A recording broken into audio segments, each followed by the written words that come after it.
بسم اللہ الرحمن الرحیم۔ السلام علیکم دوستو، میں ہوں عامر علی اگرو اور آپ دیکھ رہے ہیں میرا یوٹیوب چینل۔ تو دوستو شروع کرتے ہیں آج کی ویڈیو۔ خواتین و حضرات، کعبۃ اللہ میں ایسا واقعہ پیش آیا جس نے پوری دنیا کے مسلمانوں کو رلا دیا اور دنیا کو بتایا کہ اللہ تعالیٰ کے نزدیک کون سے لوگ خوش قسمت ہیں۔ سعودی عرب میں ایک آدمی نے خواب دیکھا۔ ایک آدمی اسے کہہ رہا ہے اس فون نمبر پر رابطہ کرو اور فلاں آدمی کو عمرہ کرواؤ۔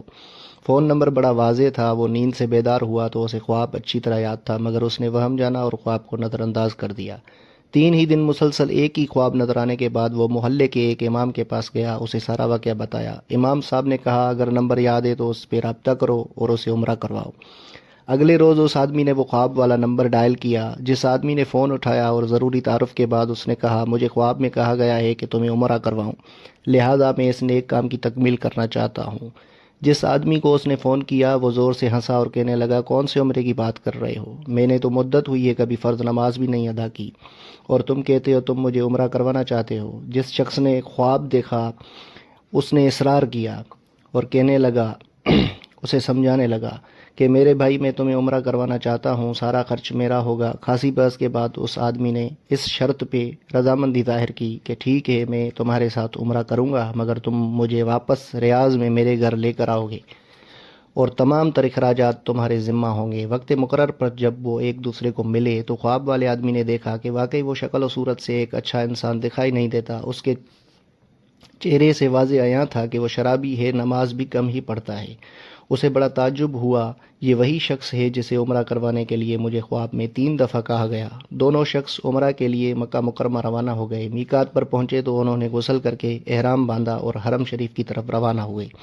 انہوں نے بیت اللہ کا طواف کیا، مقام ابراہیم پر 2 رکعت نماز ادا کی، صفا مروہ کے درمیان سعی کی، اپنے سروں کو منڈوایا اور اس طرح عمرہ مکمل ہو گیا۔ اب انہوں نے واپسی کی تیاری شروع کر دی۔ حرم سے نکلنے لگے تو وہ شخص جو بہت کوشش کے بعد عمرہ کرنے پہ آمادہ ہوا تھا کہنے لگا دوست میں حرم چھوڑنے سے پہلے 2 رکعت نفل ادا کرنا چاہتا ہوں، نہ جانے دوبارہ کب عمرے کی توفیق ہوتی بھی ہے یا نہیں۔ اسے کیا اعتراض ہوتا؟ اس نے کہا پڑھو اور شوق سے نفل پڑھو۔ اس نے اس کے سامنے نفل ادا کرنے شروع کر دیے۔ جب سجدہ میں گیا تو اس کا سجدہ طویل سے طویل تر ہوتا گیا۔ جب کافی دیر گزر گئی تو اس کے دوست نے اسے ہلایا۔ جب کوئی حرکت نہ ہوئی تو اس پر انکشاف ہوا کہ اس کے ساتھی کی روح حالت سجدہ میں پرواز کر چکی ہے۔ اپنے ساتھی کی موت پر اسے بڑا رشک آیا، وہ رو پڑا، کہنے لگا یہ تو حسن خاتمہ ہے، کاش ایسی موت میرے نصیب میں بھی ہوتی، ایسی موت تو ہر کسی کو نصیب ہو۔ وہ اپنے آپ سے یہ باتیں کر رہا تھا۔ اس خوش قسمت انسان کو غسل دیا گیا اور احرام پہنا کر حرم میں ہی اس کی نماز جنازہ ادا کر دی گئی۔ اس دوران اس کے وفات ہونے کی اطلاع ریاض میں اس کے گھر والوں کو دی جا چکی تھی۔ خواب دیکھنے والے شخص نے اپنے وعدے کے مطابق اس کی میت کو ریاض میں اس کے گھر پہنچا دیا، وہاں اسے دفن کر دیا گیا۔ کافی ایام گزرنے کے بعد اس خواب دیکھنے والے شخص نے اس فوت ہونے والی شخص کی بیوہ کو فون کیا۔ تعزیت کے بعد اس نے کہا میں جاننا چاہتا ہوں کہ تمہارے شوہر کی ایسی کون سی عادت یا نیکی تھی کہ اس کا انجام اس قدر عمدہ ہوا، اسے حرم کعبہ میں سجدہ کی حالت میں موت آئی۔ بیوہ نے کہا بھائی تم درست کہتے ہو، میرا خاوند کوئی اچھا آدمی نہ تھا، اس نے ایک لمبی مدت سے نماز روزہ بھی چھوڑ رکھا تھا اور شراب پینے کا عادی بھی تھا۔